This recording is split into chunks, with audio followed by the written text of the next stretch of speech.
Hi and welcome to the Global Education Group's CME video blog, where we address emerging hot topics in the CME enterprise. Today we're going to talk about what's trending with respect to CME formats and outcomes. Over the past 6 months, we've analyzed more than 200 CME activities to look at changes and trends with respect to formats, approach, and outcomes methodologies.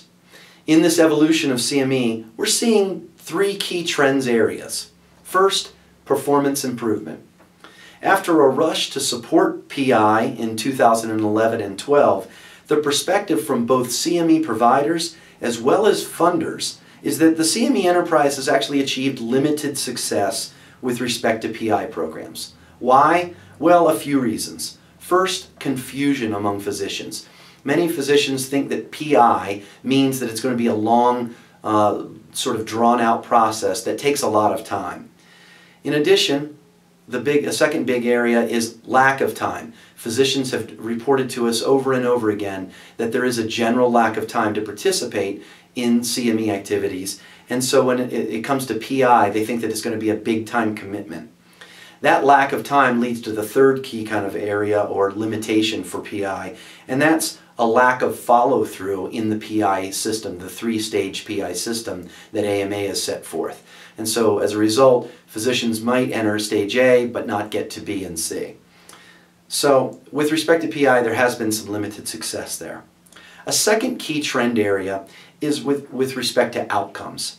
We're seeing improved post-activity follow-up on many outcomes programs.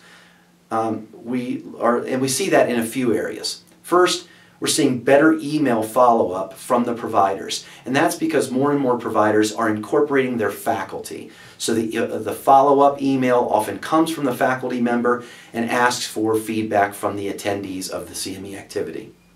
In addition, we're seeing some better surveying tools via the web that are being deployed to get feedback from the learners.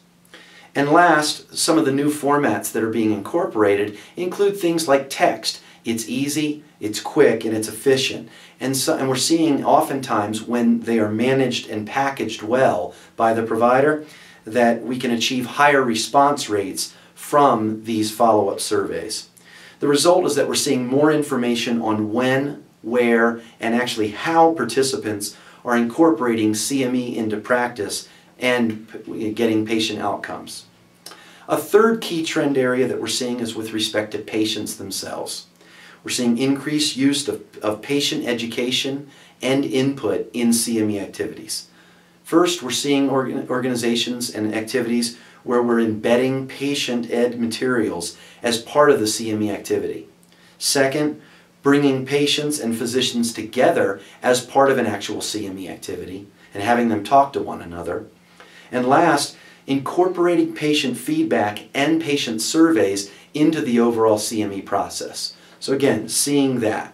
In short, the trend overall is toward greater sophistication in CME planning and increased depth for CME and CE outcomes data. As always, if you have questions about CME trends related to formats, outcomes, or other CME questions, feel free to contact us here at globaleducationgroup.com. For Global, I'm Stephen Lewis. Have a great day.